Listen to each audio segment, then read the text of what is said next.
Hello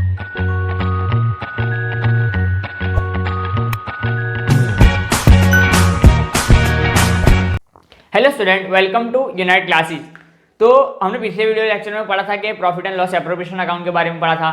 तो अब मैं ये वाले वीडियो लेक्चर में आपको क्या पढ़ाऊंगा, सैलरी और कमीशन। सैलरी और कमीशन कैसे पे करेंगे पार्टनर को। तो सैलरी और कमीशन पे करने के दो तरीके हैं। या तो पार्टनरशिप डीड में ऐसा लिखा होगा percentage of net profit before charging commission, और सेकेंड होगा percentage of net profit after charging commission. मतलब कमीशन देने के बाद आफ्टर चार्जिंग कमीशन वो कमीशन हमको निकालना है। तो वो कैसे निकालेंगे वो आपको बताऊंगा। ये वाला तो नॉर्मल है कि भाई परसेंटेज हम जो जैसे देते हैं कि मैं बोलूंगा कि 1 लाख का 10%, तो आप 1 लाख का 10% आप बोल दोगे 10,000। तो ये सिंपल ही है। तो ये नॉर्मली इसका क्या है, इसका क्या फॉर्मूला होगा, net profit into rate of commission upon क्या है 100। तो ये हमारा सिंपल फॉर्मूला है। तो इसका एक एग्जांपल मैं यहाँ पे ले रहा हूँ कि क्या है, यहाँ पे समझो फॉर 1 लाख रुपीज़ क्या है हमारा प्रॉफिट है, उसका 10% हमको निकालना है कमीशन। तो कितना कमीशन होगा 10,000। अब ये वाला नया टॉपिक है, ये वाला आपके लिए नया टॉपिक है, percentage of net profit after charging such commission. मतलब कमीशन देने के बाद उसका परसेंटेज कितना होगा, मतलब ये 10,000 ऑलरेडी इसमें से माइनस करेंगे तो हमारा परसेंटेज क्या आएगा। तो फॉर एग्जांपल यहाँ पे मैं आपको पहले फॉर्मूला बता दूंगा। तो नेट प्रॉफिट इनटू 10%, फॉर्मूला पूरा लिख रहा हूं, rate of commission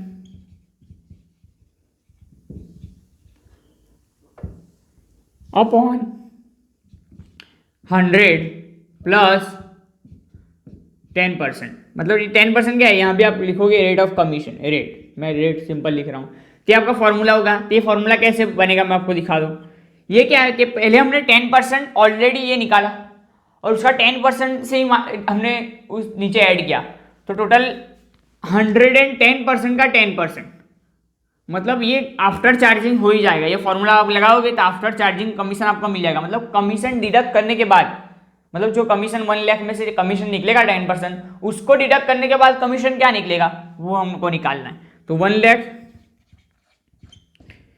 into 10% upon 110, मतलब ये 100 प्लस 10, तो कितना आएगा 9090.9।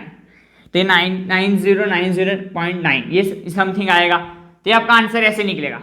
अगर बिफोर, देखो फर्क कितना हो रहा है अमाउंट का फर्क देखो, यहाँ पे 10,000 है और यहाँ पे 9,090 है। तो अगर बिफोर चार्जिंग लिखा होता आप ये यूज करोगे और आफ्टर चार्जिंग लिखा होता आप ये यूज करोगे। अब मैं आपको एंट्री बताऊंगा फॉर अलाउइंग द कमीशन। तो ये आपको ये फॉर्मूला आप एक बार देख लीजिए। तो मैं आपको एंट्री बताऊंगा कि एंट्री क्या लिखेंगे हम।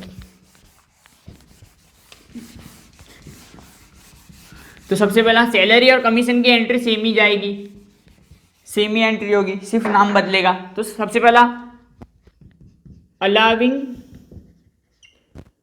टू पार्टनर्स, मतलब salary and commission allowing to partners. तो सबसे पहले एंट्री क्या होगी, तो सिंपल सैलरी और कमीशन पार्टनर के लिए क्या है, इनकम है। तो पार्टनर्स कैपिटल या तो करंट अकाउंट क्या होगा, पार्टनर्स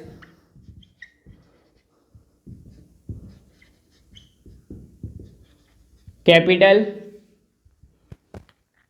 और करंट अकाउंट डेबिट होगा। मतलब a partner capital account debit to be, sorry, partners का कैपिटल अकाउंट क्या होगा, क्रेडिट होगा, क्योंकि पार्टनर को पैसा मिल रहा है, उनकी इनकम है। तो पार्टनर्स का कैपिटल अकाउंट क्रेडिट होगा। और ये क्या है, सैलरी, बिजनेस के लिए एक्सपेंस है। तो सैलरी एंड सैलरी और commission account debit to partners capital account, ये एक सैलरी हुई। अब इसको पे करेंगे जब क्लोज करेंगे। तो जब क्लोज करेंगे तब एंट्री क्या होगी, जब क्लोज करेंगे तो एंट्री होगी सिंपल, ये जो था हमारा सैलरी एंड कमीशन वो हम ले जाएंगे profit and loss appropriation account में, मतलब पे करेंगे। तो profit and loss appropriation account debit to salary और कमीशन। अब अमाउंट कमीशन की अगर दिया हो आप before charging after charging, amount आपको मैंने आपको निकालनी है कैसे वो बता दिए। तो ये सिंपल क्या है, ये पहली एंट्री और सेकंड एंट्री। तो जब भी आपको सैलरी की एंट्री देनी हो, कमीशन की एंट्री देनी हो तो ऐसे देंगे, और आपको निकालना हो कमीशन में before charging such commission and after charging such commission, तो वही फॉर्मूला बता दिया। तो अगले वीडियो लेक्चर में हम क्या करेंगे, उसके बारे में एक सम करेंगे।